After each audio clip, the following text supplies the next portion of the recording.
அன்பே சிவம், அறிவே சிவம், அமைதியே சிவம்.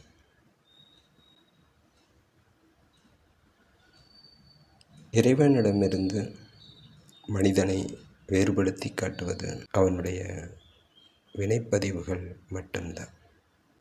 பரமாத்மா வேற, ஜீவாத்மா வேறையா அப்படின்னா இல்லை, ரெண்டும் ஒன்று தான். அந்த வினைப்பதிவுகள் என்று ஒன்று வரும்போது அந்த பரமாத்மா ஜீவாத்மா என்று அழைக்கப்படுகிறது. அந்த வினைப்பதிவுகள் நம்மை இறைவனிடமிருந்து தனிமைப்படுத்துகிறது, நமக்கும் இறைவனுக்குமான தூரத்தை அதிகப்படுத்துகிறது, நாம் இறைவனை அடைய முடியாமல் தடுக்கிறது. மீண்டும் மீண்டும் பிறப்பதற்கும் ஒரு காரணமாக இந்த வினைப்பதிவுகளே இருக்கிறது. நமது ஆன்மீக பாதையில் உள்ள தடைக்கற்களும் இந்த வினைப்பதிவுகள் தான். மொத்தத்தில் ஆன்மீகத்தில் இந்த மூன்று மட்டுமே உள்ளது: பரமாத்மா, ஜீவாத்மா, வினைப்பதிவுகள். இந்த மூன்றை தவிர வேறொன்றும் இல்லை. இந்த மூன்றை தான் அனைத்து சித்தர் பெருமக்களும் குறிப்பிடுகிறார்கள். இந்த மூன்றை திருமூலர் எவ்வாறு குறிப்பிடுகிறார் என்று பாருங்கள். பதி, பசு, பாசம் என்று குறிப்பிடுகின்றார். பதி என்றால் பரமாத்மா, பசு என்றால் ஜீவாத்மா, பாசம் என்றால் அந்த வினைப்பதிவுகள். அவருடைய பாடலை பாருங்கள். பதி, பசு, பாசம் என பகர் மூன்றில். மொத்தமே இந்த மூணு தான் இருக்குது. இந்த மூணில் ரெண்டு மட்டும்தான் ஒன்று. எது? பதியும் அந்த பசுவும். பாசங்கிறது நடுவில் குறுக்க இருக்குது, அதுக்கு சம்மந்தமே இல்லை, அது நமக்கு தேவையே இல்லை. அது தனியாக ஓரமாக போயிடுச்சு அப்படின்னா இவங்க ரெண்டு பேருக்கு இடையில் ஒரு டிஸ்டர்பன்ஸ் கிடையாது, ரெண்டு பேரும் ஒன்றா இருப்பாங்க. ஜீவாத்மா பரமாத்மா என்று கூட அங்கே பிரிக்க முடியாது, ஒரே ஒரு ஆத்மா தான் இருக்கும். ஏன்னா அந்த பாசம் நடுவில் குறுக்க வந்தது, இறைவனாக இருக்கும்போது இல்லை, அந்த இறைவன் மனிதனாக வந்தபோது வந்து ஒட்டிக்கிட்டது. பாசம் இல்லாதது பதி, பாசம் உள்ளது பசு. அதாவது வினைப்பதிவுகள் இல்லாதது பரமாத்மா, வினைப்பதிவுகள் உள்ளது ஜீவாத்மா. பரமாத்மாவுக்குள்ள எல்லா தூய்மையும் ஜீவாத்மாவுக்கு உண்டு, பரமாத்மாவுக்குள்ள எல்லா சக்தியும் ஜீவாத்மாவுக்கு உண்டு. பரமாத்மாவும் ஜீவாத்மாவும் ஒன்று தான், வேறு வேறு இல்லவே இல்லை. நீங்கள் பரமாத்மா புனிதமானது அப்படின்னா ஜீவாத்மாவும் புனிதமானது தான். எப்போ? பாசம் இல்லாது இருந்தால். பரமாத்மாவுக்கு நிகரான எல்லா சக்திகளையும் உடையது ஜீவாத்மா. எப்போ? அந்த பாசம் இல்லாது இருந்தால். பரமாத்மாவே என்று பார்த்து கை கும்பிடும் அளவிற்கு மாறக்கூடியது ஜீவாத்மா. எப்போ? பாசம் இல்லாது இருக்கும்போது. இந்த சாதாரண மனிதர்கள் எல்லாம் ஞானிகளானது, மகான்களானது, கைத்தொழும் கடவுளாக மாறியது எப்போ அப்படின்னா அந்த ஜீவாத்மா பாசத்தை விட்டபோது அதுவும் கடவுளாகவே மாறிவிடுகிறது. இதை தான் தன்னுடைய 2வது லைனில் திருமூலர் சொல்கிறார் பாருங்க. பதியினை போல் பசு. அந்த பரமாத்மாவை போன்றது ஜீவாத்மா. ரெண்டுக்கும் ஏதாவது வேறுபாடு இருக்கா அப்படின்னா இல்லை, ரெண்டும் ஒன்று தான். இங்கே எது தனியாக இருக்குது, சம்மந்தம் இல்லாமல் இருக்குன்னா பாசம்தான். பாசம் அனாதி என்று கூறுகிறார். அது அனாதை, அதுக்கு உறவுகள்லாம் கிடையாது, அது தனி, அது தனியாக பிரிச்சிடணும். அடுத்தது சொல்கிறாரு, இந்த பசு ஜீவாத்மா பரமாத்மாவை போய் சேர முடியாது. எப்போ? பாசம் இருந்தால். அது அந்த 3வது லைனில் சொல்கிறார் பாருங்க. பதியினை சென்றணுகா பசு. அந்த இறைவனை போய் அடைய முடியாதது இந்த பசு என்ற ஜீவாத்மா. அது காரணம் என்ன அப்படின்னா பாசம். பதியினை சென்றணுகா பசு பாசம். அதுக்கு காரணம் பாசம். பதி அணுகில் பசு. ஒருவேளை இந்த பசு அந்த பதிக்கு பக்கத்தில் போயிடுச்சு, அதாவது ஜீவாத்மா இறைவனை நெருங்கிருச்சு, இறைவனை பார்த்துருச்சு, இறைவனோடு கலந்துருச்சு அப்படின்னு வச்சுக்கோங்க. அங்கே என்ன இருக்காதுங்க? பாசம்ங்கிறது இருக்காது ஜீவாத்மாட்ட. பாசம் அப்படின்னா வினைப்பதிவுகள், அந்த கர்ம வினைகள், அது இருக்காது. அதை கடைசி லைனில் சொல்கிறார் பாருங்கள். பதியணுகில் பசு. நீங்கள் எப்போதும் இறைவனையே நினைத்து இமைப்பொழுதும் முனைமறவா நிலை வேண்டும் வள்ளலார் சொன்னார். எப்போதும் இறைவனையே நினைத்து இறைவனுடைய கலந்து அந்த இருக்கிற அந்த ஜீவாத்மாவுக்கு வினைப்பதிவுகள் என்பது இருக்காது. உங்கள் வாழ்வில் துன்பத்தை சேர்க்கக்கூடிய பலவினை புதுவினை என்று இரு வினையுமே இருக்காது, வினைப்பதிவுகளே இருக்காது, பாசம் இருக்காது. எப்போ? இருள் சேர் இருவினையும் சேரா இறைவன் பொருள் சேர் புகழ் புரிந்தார் மாட்டு. மற்ற பொருளை சேர்க்கிறத விட்டுட்டு மெய்ப்பொருள் என்ற அந்த இறைவனை உங்களுக்கு கூட சேருங்க. நிறையா சம்பாதிக்க கற்றுக்குங்க. அப்போ உங்கள்கிட்ட வினைப்பதிவு இருக்காது என்று திருவள்ளுவர் கூட கூறுகிறார். அதை தான் திருமூலர் தன்னுடைய 4வது வரியில் கூறுகிறார். பதி அணுகில் பசு பாசம் நில்லாவே. பாசம் இல்லாமலே போயிடும். ஜீவாத்மா பரமாத்மாவோடு சேர்ந்துருச்சு, கலந்துருச்சு அப்படின்னா அங்கே வினைப்பதிவுகளே இருக்காது. அவரும் பரமாத்மாவாக மாறிடுவார். அவரை பார்த்தாலே கடவுளை பார்த்த மாதிரி இருக்கும். அவருடைய செயல்கள் எல்லாமே இறைவனுடைய செயல்களாகவே இருக்கும். அவர் வாயிலிருந்து வர்ற ஒவ்வொரு வார்த்தையும் வேதமாக இருக்கும். அவர் போகிற இடமெல்லாம் அவரை கையெடுத்து மக்கள் கும்பிடுவார்கள். இறைவனுக்கு பசிக்குமா? அந்த மாதிரி இந்த வினைப்பதிவுகள் இல்லாத எப்போதும் இறை சிந்தனையில் இருக்கிற ஒரு ஜீவாத்மாவுக்கும் ஞான நிலை அடைந்த அந்த ஜீவாத்மாவுக்கும் பசி என்பது இருக்காது, டிபெண்டன்சி இருக்காது. இறைவன் எதையாவது சார்ந்து இருக்கா? நாம் தான் இறைவனை சார்ந்திருக்கோம். இறைவன் யாரையாவது சார்ந்திருக்காரா? இல்லை. இண்டிபெண்டன்ஸ், சுதந்திரம், விடுதலை, லிபரேஷன். இதை லிபரேஷன் என்று சொல்வார்கள். எதையும் சார்ந்து இல்லாமல் இருக்கிறது. ஒரு ட்ரெஸ்ஸு கூட நமக்கு தேவைப்படாது. அதை தான் புத்தர் நிர்வாணா என்று சொல்கிறார். நிர்வாணா என்றால் உடை இல்லாமல் இருப்பது என்று தவறாக புரிந்து கொள்ளக்கூடாது. எந்த வினைப்பதிவுகளும் இல்லாமல் அந்த பரமாத்மாவாகவே இருப்பது. எதையும் நம்ம சார்ந்து இல்லை, எதுவும் நம்ம கூட இல்லை, எதையும் நம்ம பிடிச்சிட்டு இல்லை, எந்த பதிவுகளும் இல்லை. அந்த ஒரு நிலையை தான் என்ன சொல்கிறாங்க அப்படின்னா நிர்வாணா அப்படின்னு சொல்கிறாங்க. அப்படி பரமாத்மாவோடு அந்த ஜீவாத்மா சேர்ந்த நிலையை தான் முக்தி நிலை என்று கூறுகிறோம். முக்தி நிலை என்றால் என்ன? அறிவின் முழுமை நிலை, பேரறிவு நிலை.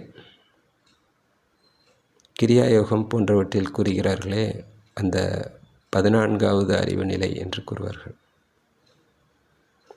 அந்த உச்சக்கட்ட அறிவு நிலையை அடைதல், முழுமை நிலையை அடைதல். இந்த உலகத்தில் எதை தெரிஞ்சுக்கிட்டால் அறிவு முழுமை பெறும்? நிறையா லைப்ரரி போய் புக்ஸ் எல்லாம் படித்தா அறிவு முழுமையாயிருமா? என்றைக்கு படித்து முடிக்கிறது? ஆனால் ஈஸியான ஷார்ட்கட்டு அந்த இறைவனை கலந்து இறைவனோடு ஒன்றி நிற்கும்போது அறிவு முழுமை பெறும். இறைவன் எப்போது உங்களை விட்டு பிரியாது இருக்கிறாரோ அப்போது நீங்கள் அறிவில் முழுமையாக இருக்கிறீர்கள் என்று பொருள். அதுதான் முக்தி நிலை, அதுதான் ஞான நிலை, அதுதான் நிர்வாணா, அதுதான் மோட்ச நிலை, அதுதான் ஆன்மீகத்தின் முடிவு, அதுதான் ஒவ்வொரு ஜீவாத்மாவினுடைய முடிவு. அஷ்டமா சக்திகளை பெறுவது ஒரு ஆன்மாவின் நோக்கம் அல்ல. அது இறைவனோடு இரண்டர கலந்திருக்கும் போது கிடைக்கும் ஒரு கிஃப்ட்டு. அது இறைவனோடு கலந்திருந்தால் இறைவன் கொடுப்பார்.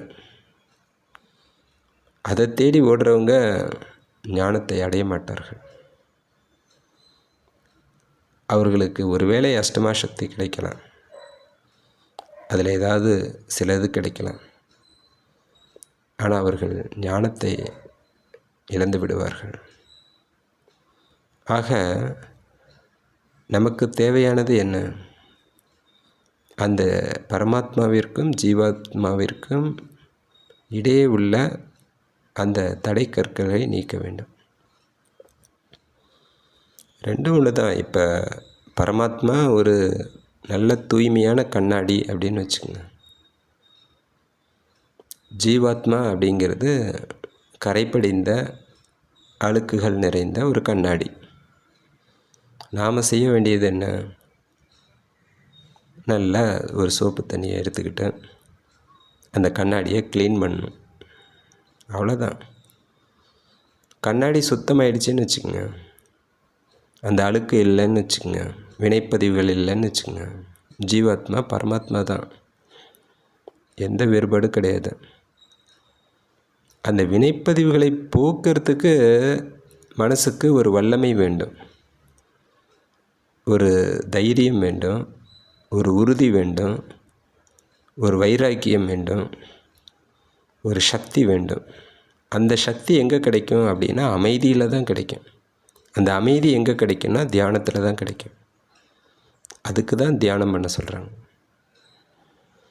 உடம்பில் இருக்க வினைப்பதிவுகளை போக்கணுமா இல்லையா? நோயெல்லாம் அதுக்கு தான் யோகா, அதுக்கு தான் உடற்பயிற்சிகள், ஆசனங்கள் எல்லாமே.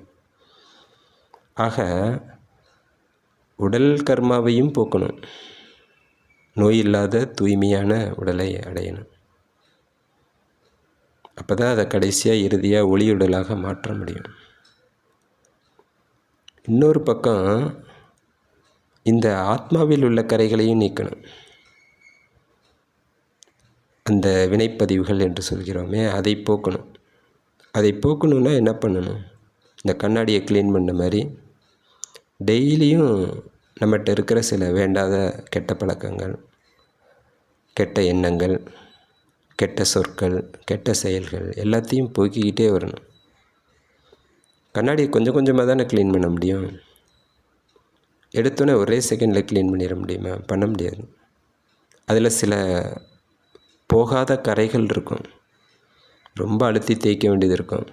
கொஞ்ச நேரம் போராடி தான் சுரண்டி தான் அந்த கரையை போக்க முடியும். அந்த மாதிரி நம்மக்கிட்ட இருக்கிற சில பழக்கங்கள் போகவே போகாது, ரொம்ப கஷ்டப்பட்டு தான் அதை போக்க வேண்டியது இருக்கும். ஆனால் இந்த கரைகள் எல்லாம் போயிடுச்சுன்னு வச்சுக்கோங்க, அதுதான் இறுதி நிலை, முக்தி நிலை. அந்த நிலையை அடைகிறது தான் ஆன்மீகத்தினுடைய நோக்கம். தூய்மையான ஆத்மாவாக மாறிடுவீங்க. பிறவியே கிடையாது. யாருக்கு பிறவி கிடையாது? வினைப்பதிவுகளை கழித்து விட்டால் அங்கே பிறவி கிடையாது. வினைப்பதிவே தேகம் கண்டாய் சொல்கிறாங்க ஞானிகள். உங்கள்கிட்ட ஒரு வினைப்பதிவு இருந்தாலும் சரி, பிறவி எடுத்தான் ஆகணும். ஒரு பிறவி எடுத்தாலும் அந்த பிறவி முழுவதும் மறுபடியும் வினைப்பதிவுகள் ஏற்படாமல் பார்த்துக்கூடிய ஒரு மிகப்பெரிய பொறுப்பும் சேர்ந்தே வந்துடும். அதனால தான் மீண்டும் பிறவா நிலை வேண்டும். நாங்கள் எல்லோரும் மீண்டும் பிறவாத அந்த நிலை மிக உயர்ந்த நிலை. அது எப்போ வரும்? இறைவனோடு சேர்ந்தால் மட்டும்தான் வரும். அப்படி இல்லாதவங்களாம் மீண்டும் மீண்டும் மீண்டும் மீண்டும் பிறந்து இறந்து பிறந்து இறந்து பிறந்து இறந்து அது ஒரு பெரிய பிறவி பெருங்கடல். அந்த பெருங்கடலை கடக்கிறவங்க யார்? இறைவனோடு சேர்ந்துருக்கிறவங்க தான். திருவள்ளுவர் சொல்கிறார், பிறவி பெருங்கடல் நீந்துவார் நீந்தாதார் இறைவனடி சேராதார். அந்த பிறவி பெருங்கடலை கடக்கிறவங்க ஒரே ஒருத்தர் தான், இந்த வினைப்பதிவுகளை கழிக்கிறவங்க தான். வினைப்பதிவுகள் இல்லாதவங்க தான். அந்த தூய ஆத்மா, இறைவனோடையே சேர்ந்து இருக்கக்கூடிய அந்த ஆத்மா மட்டும்தான் வினைப்பதிவுகளை கழிக்கக்கூடியது. வினைப்பதிவுகளே இல்லாதது. பிறவி பெருங்கடல் நீந்துவார். பெருங்கடல், அதை கடக்கிறது ரொம்ப கஷ்டம். அப்படி அந்த கடலை கடக்காதவங்க இன்னும் நீச்சல் அடிச்சுக்கிட்டே இருக்கிறாங்க, மீண்டும் மீண்டும் பிறக்கிறாங்க, இறக்குறாங்க. அவங்களாம் யார்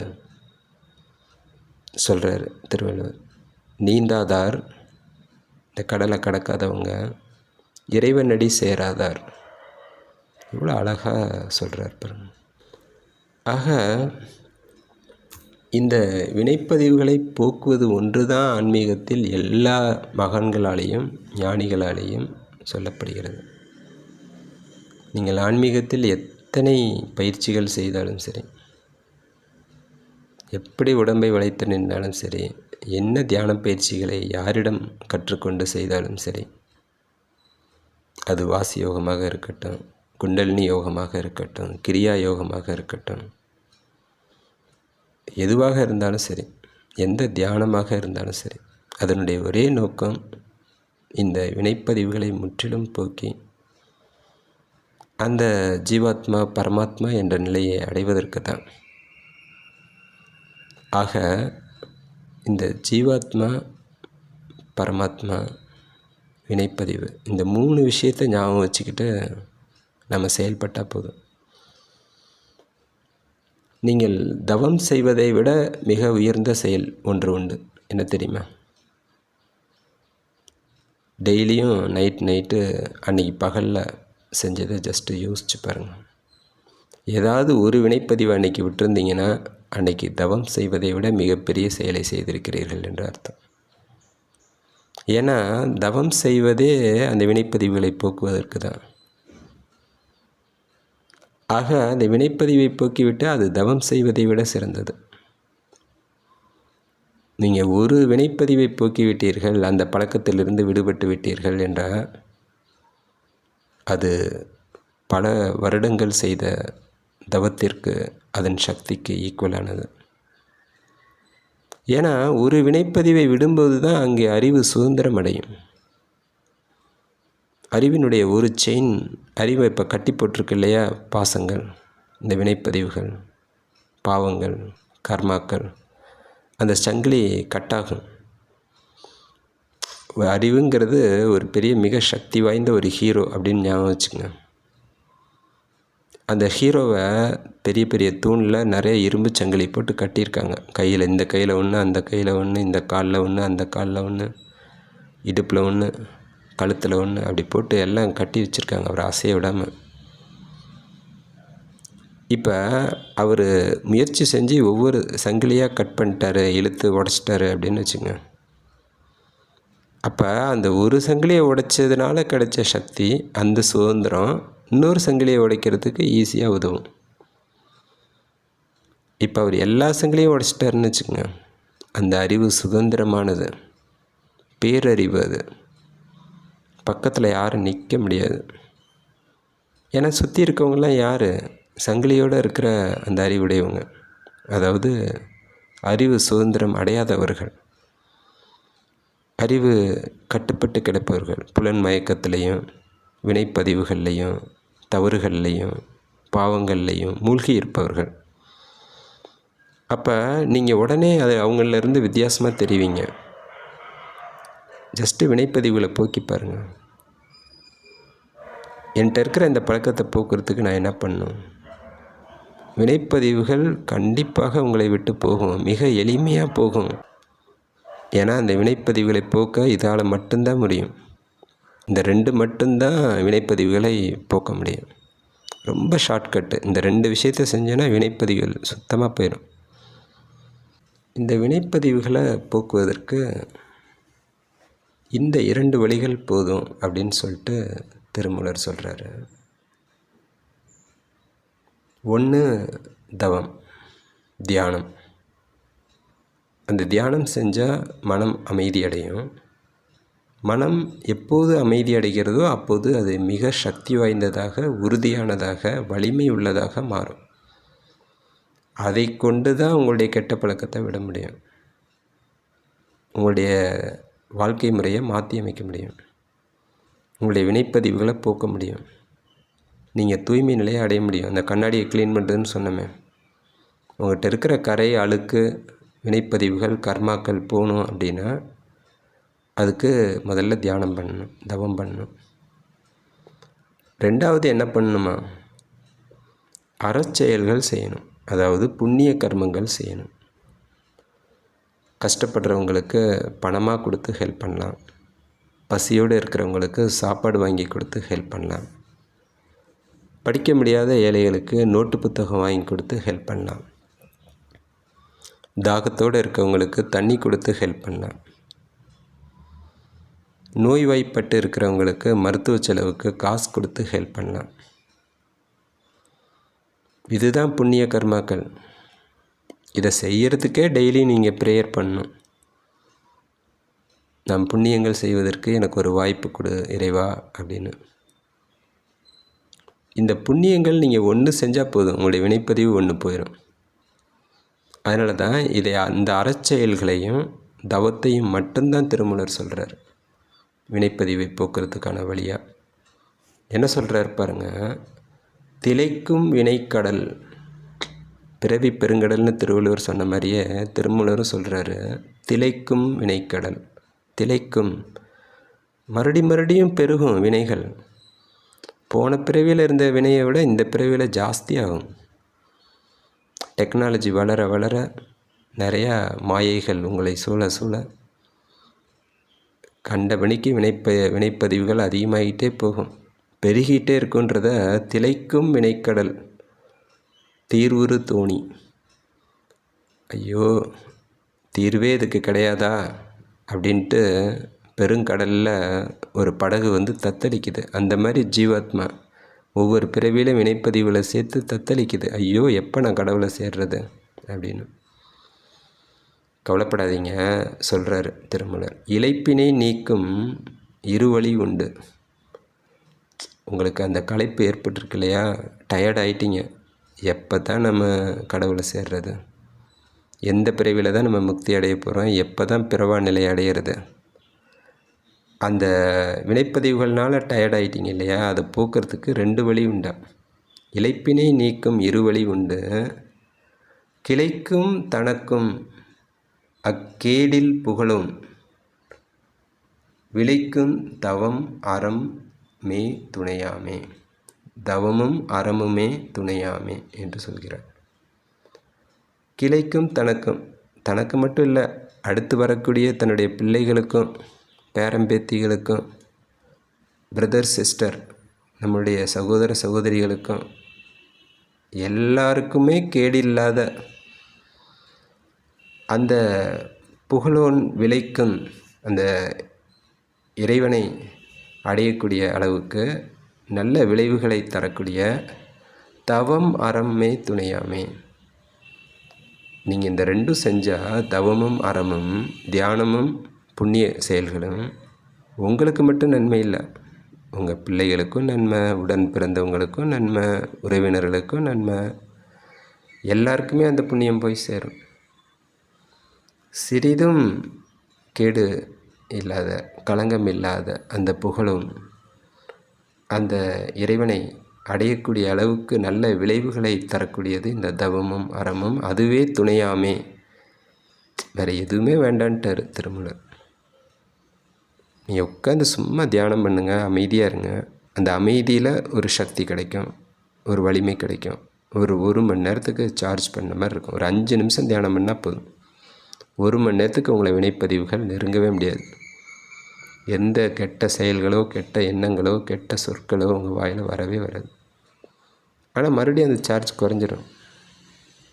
அப்போ என்ன பண்ணணும், தொடர்ச்சியாக தியானம் பண்ணணும். ஒவ்வொரு 1 மணி நேரத்துக்கு 5 நிமிஷம் பண்ணால் கூட சூப்பர் தான், பெஸ்ட்டு. இல்லை மொத்தமாக காலைல 1/2 மணி நேரம் செஞ்சாலும் அதோடய சார்ஜ் ஒரு 4 மணி நேரத்துக்கு நிற்கும். அந்த 4 மணி நேரத்தில் வினைப்பதிவுகள் இல்லாமல் வாழக்கூடிய ஒரு வல்லமையை தரும். எது? தவம். இதே புண்ணிய கர்மங்கள் செஞ்சு பாருங்கள், மனம் இயல்பாகவே அமைதியாகும். மனம் அமைதியாகிறது 2 இடத்துல தாங்க. ஒன்று தியானம் பண்ணால், இன்னொன்று கஷ்டப்படுறவங்களுக்கு உதவி செய்கிற அந்த புண்ணிய கர்மங்களை செஞ்சு பாருங்கள். ஒரு தடவை செஞ்சோன்னே அப்படியே மனம் இனம் புரியாத ஒரு அமைதிக்கு போகும். அதாங்க பதிவுகள் கழியும் போது, ஒவ்வொரு பதிவு கழியும் போதும் உங்கள் மனம் அமைதிக்கு போகும், ஒரு சந்தோஷத்துக்கு போகும். ஏதோ ஒரு பெரிய உங்கள்கிட்ட இருக்கிற ஒரு சுமை குறைஞ்ச மாதிரி ஒரு ஃபீல் ஆகும். ஒரு ரிலீஃபு, ஒரு சந்தோஷம், ஒரு ஆத்ம திருப்தி, ஒரு மன நிறைவு, ஒரு எதையோ ஆன்மீகத்தில் ஏதோ ஒரு நல்ல விஷயத்தில் ஒரு உயர்ற மாதிரி ஒரு ஃபீலிங், இது எல்லாமே ஏற்படும்.